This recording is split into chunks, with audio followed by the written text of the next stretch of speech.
feeling of great emotion that I welcome you to this tribute to Gustave L. Levy. He certainly was, without doubt, the most capable man that I had ever met in my life. And the wonderful part about him was that he was so much more than just capable. I had never in my life encountered one with such a degree of, with such an ability to gather thoughts quickly, gather data quickly, to make decisions that were accurate, reliable, and stood the test of time, and to do it in a way that the people who were working with him had nothing but respect and sometimes awe for the wisdom of those decisions. Today we have a number of several people here to say a few words about Gus, and I will not pursue the point myself in great detail. I just want to summarize for all of you that my concept of Mount Sinai's excellence is the concept that Gus Levy was to a great extent responsible for it. You may remember that when he died, the obituary in the New York Times filled most of a page, and that those of us who were primarily concerned with Mount Sinai had to read a long way before we came to the part that mentioned his contributions to Mount Sinai. At first I thought, gee, Mount Sinai is really not being paid much attention here, but then it dawned on me that all the wonderful things that I'd encountered and had advantage of his doing for Mount Sinai in the 3 years that I'd been here had also been done for all of these other places that were mentioned in the obituary, and that this man had an infinite capacity to accomplish great things and to leave innumerable people in the world grateful to him, thankful, and tremendously missing him. Now we have today with us the Odyssey House Choir under the direction of Mr. Martin Sussman, and they will open the program with a singing of Somewhere from West Side Story, written by Leonard Bernstein and Sophie Sondheim.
I should like now to introduce Mr. Sheldon R. Coons, who has been a member of the board of the Mount Sinai institutions for even longer than Gus Levy was, and as a matter of fact, I think for longer than anyone in this room.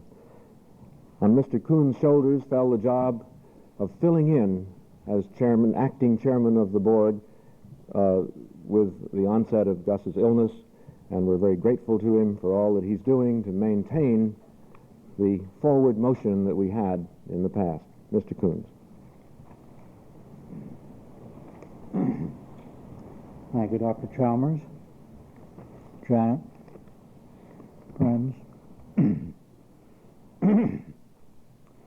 On May 31, 1961, a group of which I was one met together at the Columbia University School of Journalism to dedicate a room to be known as the World Room in memory of Herbert Bayard Swope, whom many of you may know or knew. I recall the remarks of the late John H. Wheeler, who spoke for the sponsors. I find myself somewhat in this position, as you will see. Jack, some years older than Herbert, was president of the North American Newspaper Alliance. I remember his opening sentence. I had expected that Herbert would be doing this for me, instead of my standing here doing this for Herbert. Today I feel as Jack must have, standing before you in this memorial tribute to Gus Levy. Although I'd known of Goldman Sachs since my then employers first went public, and of Gus Levy, we first met when he joined the Century Club up in Westchester. Since he was a lower score golfer than I, we hadn't really known each other well until we both became members of the Board of Governors of that club. I think it was about 1945, on which we served for a number of years. It was there that I was exposed to his unfailing good humor, his sportsmanship, his zest for life, his capacity for friendship, his boundless energy, and his spontaneous generosity, seemingly, to quote a phrase, without stint or limit. By coincidence, my trusteeship at Mount Sinai is about the same as my years of membership at Century, although, Doctor, I see another trustee here, Alfred Rose, who was a member 2 years longer than I. And I'm delighted to see you here, Alfred. In those early years at Sinai, it happened that I became a member, subsequently chairman, of the nominating committee and of other committees of the institution. When Gus took on the leadership of Federation and its presidency, it seemed to us that all the qualities of leadership that could one day serve Mount Sinai were possessed by Gus. Accordingly, he was invited to consider joining the hospital board. We had not yet undertaken the building of the medical school, and at the end of his term at Federation, he committed himself to us, was elected after the Federation term expired, and 2 years after joining the hospital board, he became its president. Subsequently, the title was changed to chairman. All of you know the events that followed his leadership. You've heard before, and you'll hear again and again, of his dedication, of his indefatigable energy, his optimism, the commitment of his personal resources that Gus poured into this institution, assuring its growth and development. In my present role, I am now more aware, if that's possible, of his extraordinary capacities. Sad as I am that he is no longer among us, it is a privilege to be able to play a part in this tribute to the remarkable qualities of this dedicated man. Thank you.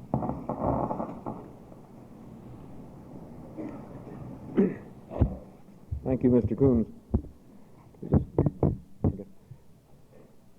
You're all aware of the weather outside. It's been a rough day for flying, great delays, and yet we're honored greatly that one of Mr. Levy's old friends, Senator Javits, senator from New York, was able to get up here to say a few words about him. Senator Javits.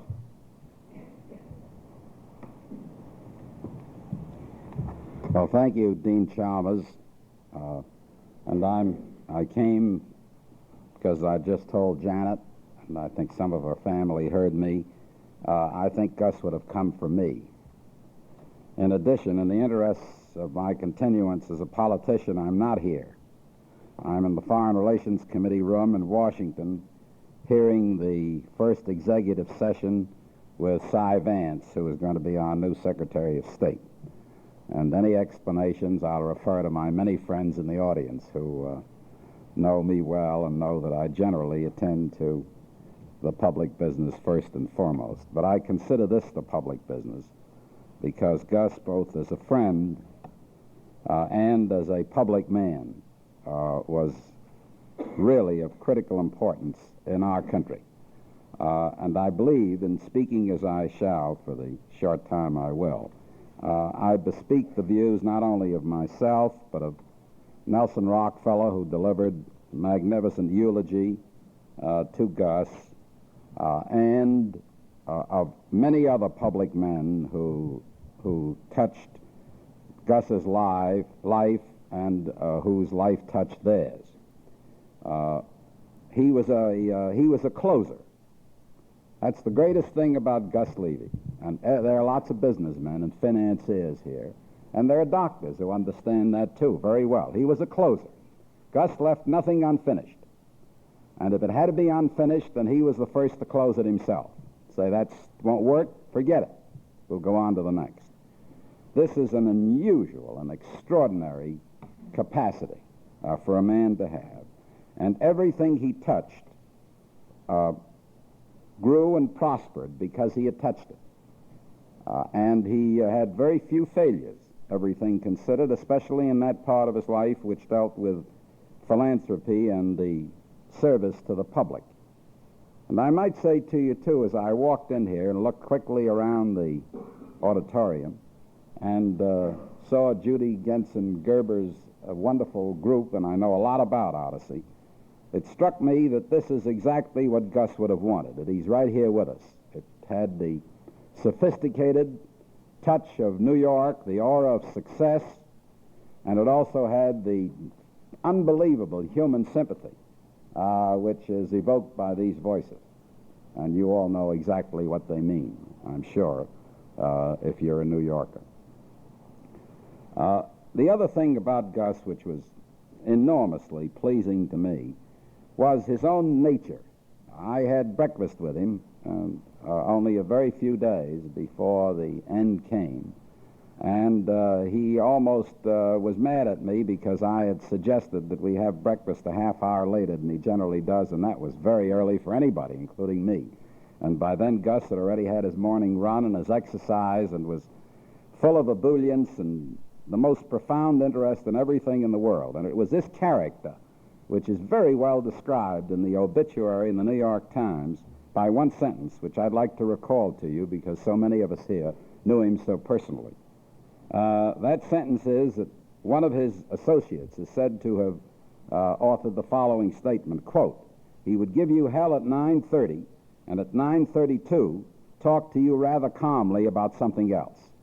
Now this, especially for a person like myself in public life, is an unbelievable blessing to one's friends and associates.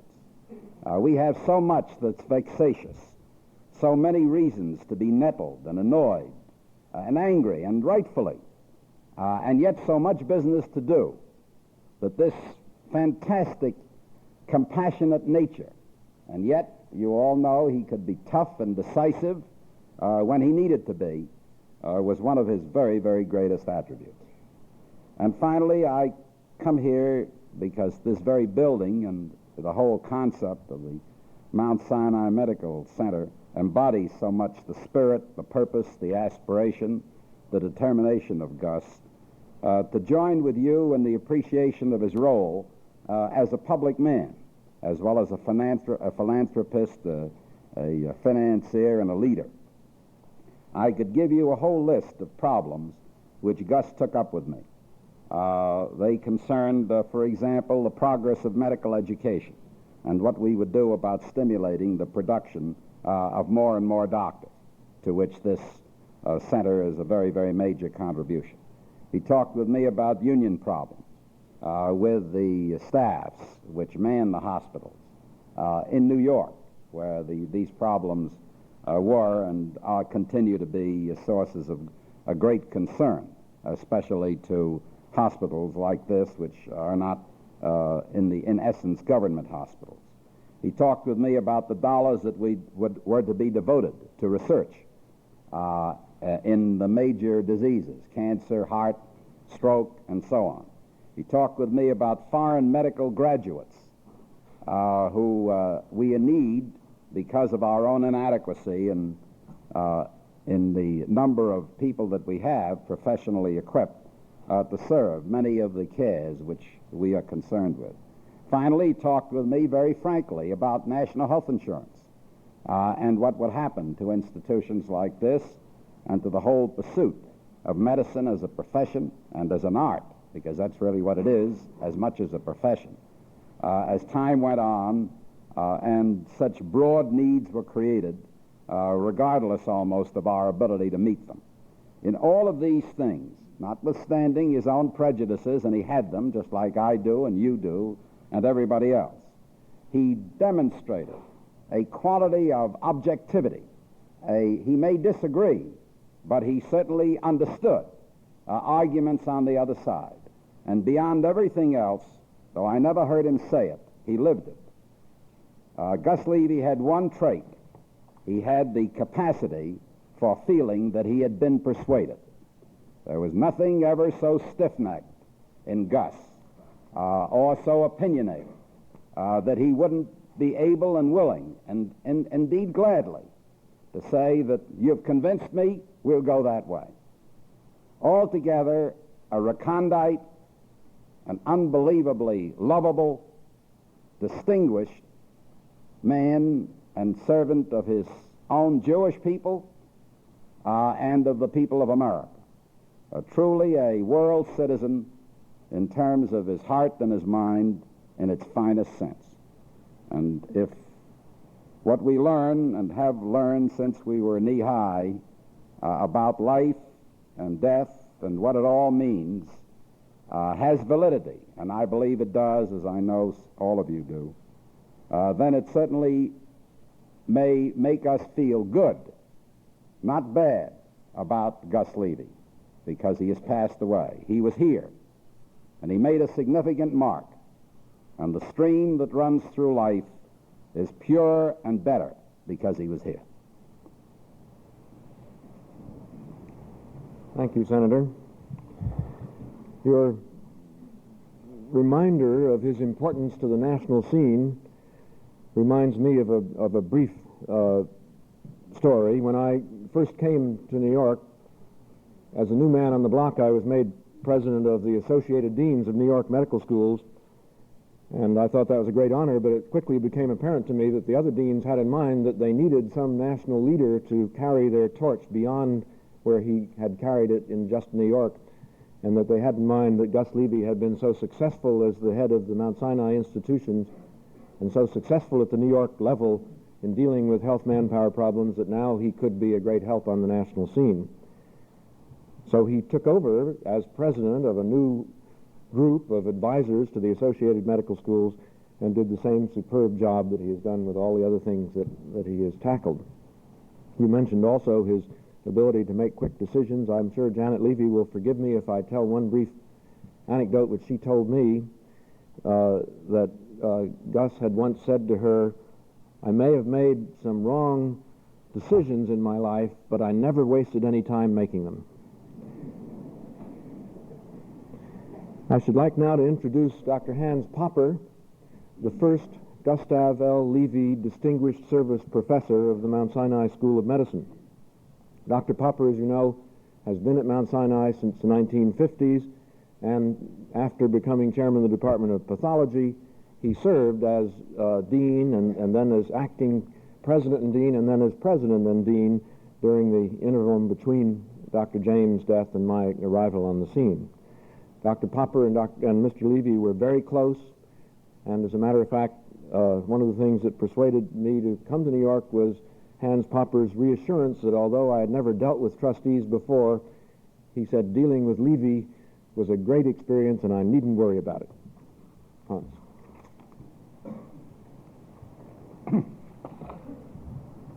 Mrs. Levy, members of the family and friends of Gus Levy.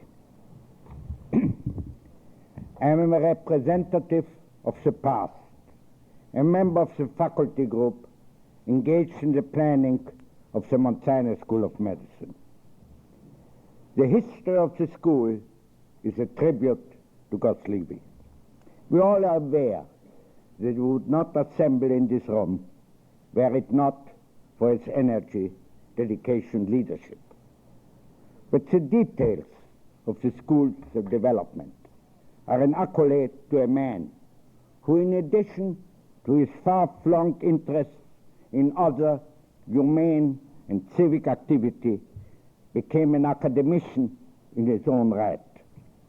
This will become clear by recalling the arduousness required to make possible what we now take for granted. When Gustave joined the Board of Trustees, Mount Sinai was a hospital some 110 years old, with a great tradition in patient care and medical research, then primarily devoted to the identification of disease entities. In these years, however, the development in New York and elsewhere of medical centers, that means the combination of a teaching hospital with a medical school having specialized laboratories on its own campus, began to overshadow Mount Sinai's position in scientific excellence. This seduced many of the best young physicians to leave Sinai after their initial training for one of these medical centers. When in the early 60s, national policy demanded more physicians for a growing America, it was only natural that Sinai desired its own medical school to take full advantage of the available resources and to provide a new mission to a prestigious institution. Shortly after joining the board, Gus was asked by Mr. Klingenstein to explore the feasibility for its school at Mount Sinai. But two almost unsurmountable obstacles were readily recognized. One was the sheer magnitude of funds required to provide the school with facilities matching those of our hospital as well as the distinguished medical center in the city and in the country. The second, an even more potent obstacle, was the universal opposition to have a hospital, even a strong one, serves as the basis for a medical school when all other new schools at this time developed on a campus of a university. It required an exciting philosophy, an innovative concept to convince the government, the community, the accrediting organization of Mount Sinai's capacity. Gus Levy, supported by his colleagues on the board, convinced, met both problems, equally effective, and made them possible a reality. The success in providing the necessary funds is symbolized by this, the Annenberg building dominating the skyline of Upper Manhattan. Less visible was his success in persuading the various group mentioned that Mount Sinai could fulfill the function of a university medical school. Gus convened an advisory committee consisting of the most prestigious medical educators.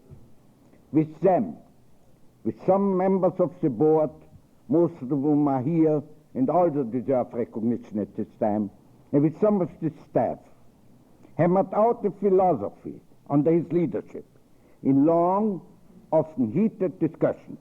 It stated that Mount Sinai, which had the resources for excellent medical care and for respectable medical research, could and now should devote itself to an experiment in medical education. Emphasis was placed on the combination of quantitative biology with community medicine, as well as with the humanistic and non-medical university aspects of healthcare. In these heated discussions, he and his colleagues on the board, including Milton Steinbach, learned the lesson of academe faster than we professionals. This bespeaks the capacity of a mind that before it concerned itself most successfully with other civic and business activity. Many, often difficult and painful decisions had to be made about financial problems and the selection of administrative and professional faculties.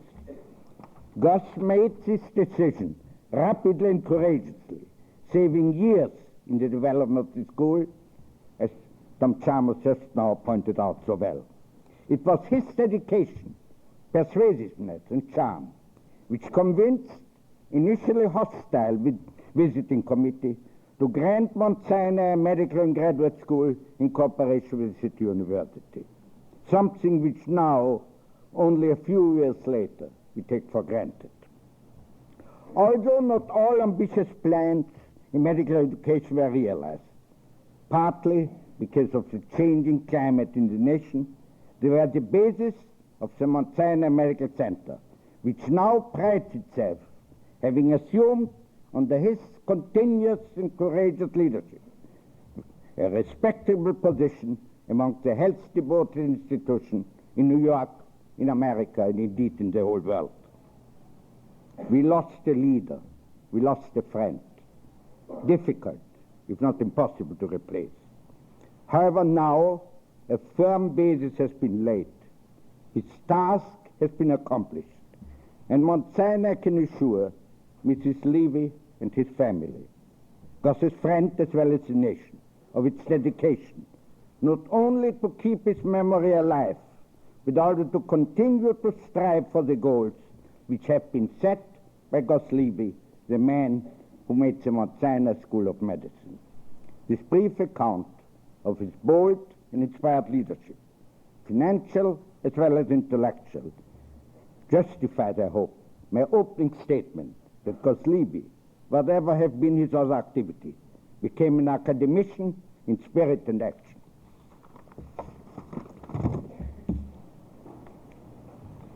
Thank you, Hans. Among the people who were invited to this tribute and could not make it was Vice President Rockefeller. I thought it would be fitting if I read a letter which I received from him. Dear Dr. Chalmers, I'm grateful for this opportunity to participate in this tribute to Gus Levy. Gus was a fabulous friend. You sought him out with the problems, and he found answers. You looked to him for wise counsel and advice, and you always got it. You turned to him in sorrow. His warmth and his great compassion always comforted you. He enjoyed life so much and shared his joy with those of us fortunate enough to know him. He was so successful that he refused to accept any inevitability of failure. Whether it was attacking complex corporate problems in the boardroom or heart-rending human problems in the hospital wards or the drug clinics, Gus Levy knew there had to be a way, if we but got together to find it. What a privilege it has been for all of us to have walked with Gustave Lehman Levy.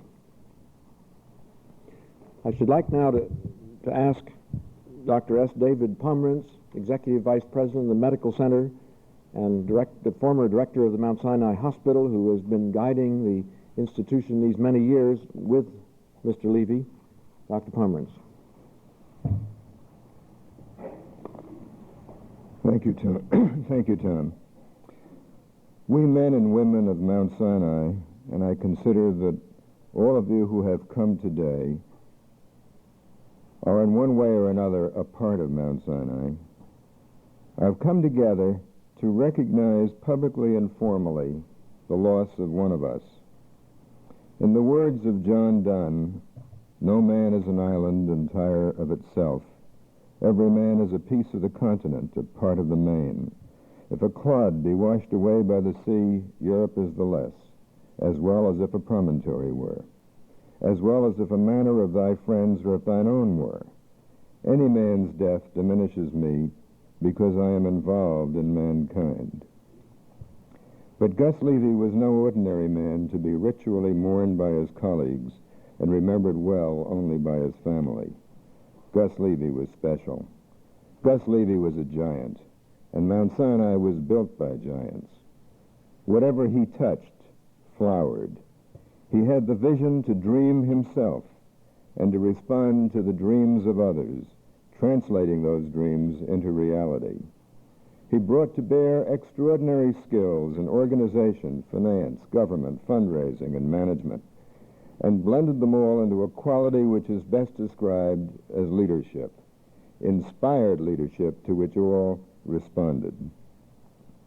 I can remember occasions when the best efforts of the staff would be unable to adequately resolve a complex problem, and Gus would be up with a superb answer in a moment or two.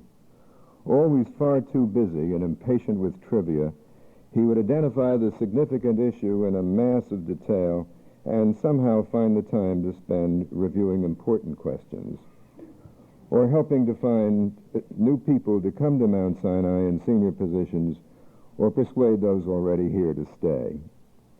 While he never dodged a tough problem, he was enormously sensitive to the prerogatives of the medical staff and was most solicitous of their views. The one lapse he found difficult to excuse was not having been informed of an emerging problem soon enough. Somehow he found time he could have spent with Janet and Betty and Peter, to read and get the gist of voluminous reports.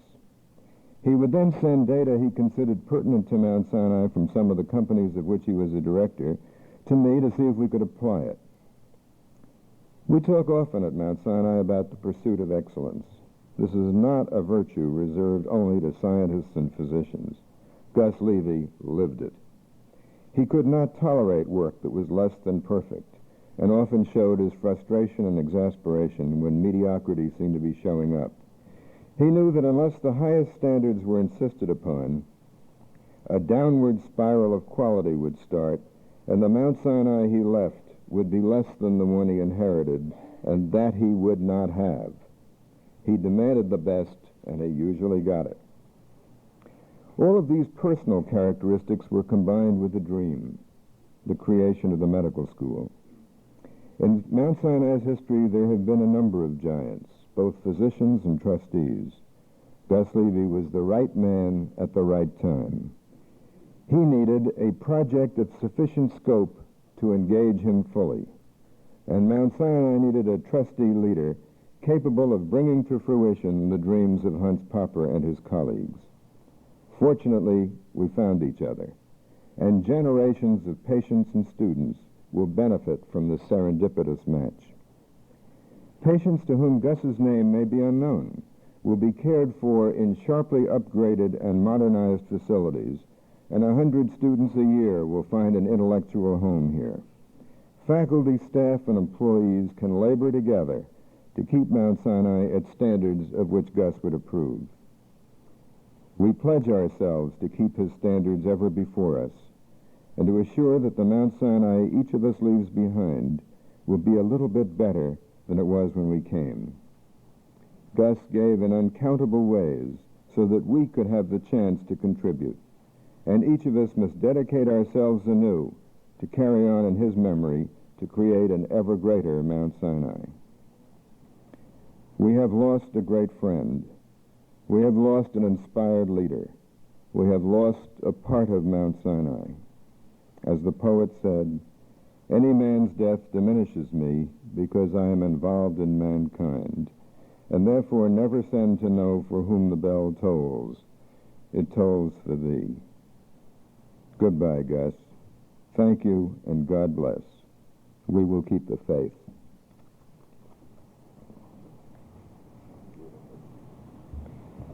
Thank you, Dave, for summarizing so well the goal which we all have to achieve because Gus laid it out for us. The next scheduled speaker was to have been Dr. Marvin Stein, chairman of our Department of Psychiatry. Marvin is ill, fortunately improving rapidly, but unable to be here today. He was to speak as chairman of the medical board of the Mount Sinai Hospital, and Dr. Hugh Biller, vice president of the medical board, is here to take his place. Dr. Biller is chairman of the Department of Otolaryngology of the school and of the hospital. Dr. Biller. Thank you, Dr. Chalmers. Ladies and gentlemen, on behalf of the physicians of Mount Sinai, I want to express our feeling of loss. I know that Gus Levy involved himself in a wide number of causes, but I am also aware that he had a special feeling for Mount Sinai, and particularly its physicians. It is not commonly known that this sense of kinship stemmed from the fact that one of his ambitions was to be a physician. He read novels and biographies and other literature dealing with medical matters for many years. The reality of his life took him to other endeavors, but throughout the years he sought and enjoyed the company and counsel of physicians. As a matter of fact, it was this deep-rooted interest in medicine and physicians, coupled with his concern about the nation's doctors' shortage, that prompted Mr. Levy and his fellow trustees to take on the formidable task of creating a new School of Medicine. Our School of Medicine and the growing numbers of young physicians we are teaching and sending forth to serve our community and nation represents the truest memorial to this unusual leader and human being. We physicians will always be grateful to him for what he has done for our profession and for this institution. Thank you.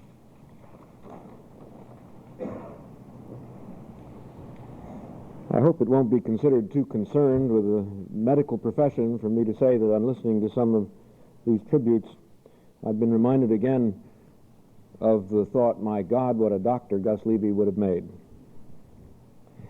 We now are privileged to have Alfred Stern, Vice President of the Board and Chairman of the Development Committee of the Board, say a few words now.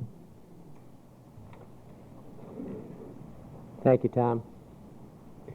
Though, as your program indicates, I'm bringing a message from someone else to you this afternoon, I can't help but take a moment to tell you how much I share with all the other speakers the deep sense of sadness and loss at this time. I also speak for the other members of our development team in expressing what a joy it has been to work with Gus on the building of a new School of Medicine and a medical center, and how sorely we will all miss him in the challenging years ahead. A few days ago, I received a telephone call from Walter Annenberg, who deeply regretted the fact that he could not be with us this afternoon. It would have been much better to have him say the words I'm going to, but in his absence, he asked me to convey this message to you. As you may know, our board had a commitment made by Gus, as our chairman, to name the mailing address for Walter Annenberg in appreciation for his incomparable contribution to Mount Sinai.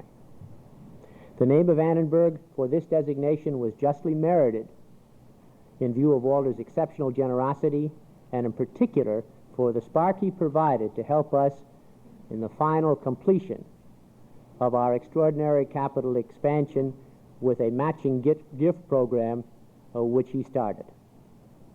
Mr. Annenberg asked me to tell you that it is his wish that he convey this designation and make the official Mount Sinai Medical Center address 1 Gustave L. Levy Place, New York, New York, 10029.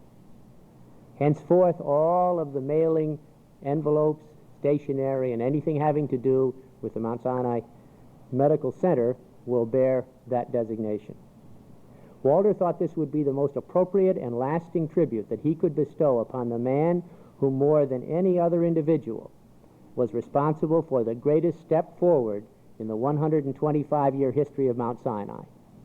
We are grateful to Walter Annenberg for this characteristic act of generosity and thoughtfulness. Thank you. Thank you, Al. I'm sure all of us at Mount Sinai would agree when I say that we have thought for a long time that this would be the most fitting tribute in memory of all that Gus Levy did for the institution. I think I'll be a little bit informal and tell you that the thought did go through some of our minds that maybe instead of being 1 Gustave L. Levy Place, it should be 1 Gus Levy Place. It was intriguing. We consulted Janet Levy about it. It intrigued her too, but I think we all came to the sort of universal opinion that even though those of us here now might think of it as Gus Levy Place, that this will be a lasting memorial and that the more formal name would be more appropriate. But I think it is a commentary on how everybody thought about Gus that the thought went through our minds. If I can quote one more story from Janet. She remembered an episode way back in Goldman Sachs days when some new man in the firm had asked another man in the firm why it was that people referred to Mr. Weinberg as Mr. Weinberg, Gus Levy's predecessor, and referred to Gus Levy as Gus. And the answer was that when you're talking to Gus, you don't have time for formalities like Mr. Levy. You just come out with the story right away. We'd like now to hear again from the Odyssey Choir.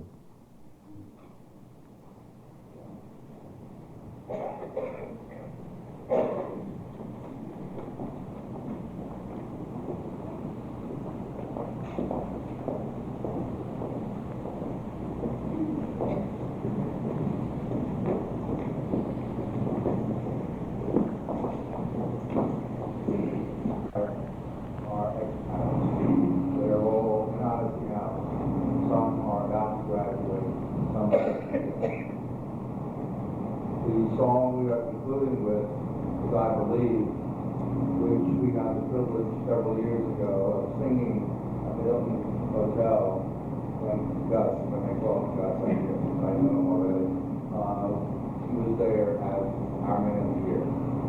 And it was a privilege to sing the I Believe. The I Believe means a lot to the choir because if they didn't believe, they wouldn't be where they are today. I, too, am a graduate of Auditorium, and I'm very proud and privileged to be a graduate of Auditorium. So we will conclude the program with the singing of I Believe. If anybody wants to join in, feel free to sing.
Thank you, ladies and gentlemen, and thank you, Mr. Sussman. Before concluding, I want to emphasize that we cannot pay a tribute to Gus Levy without paying a tribute also to the people who were so important to him, and I think in great measure so responsible to a great deal for many of his successes. So Janet and the rest of the family, we're all very grateful to you, just as we're grateful to him for all he has done for us. We will never forget this very rare human being. Thank you.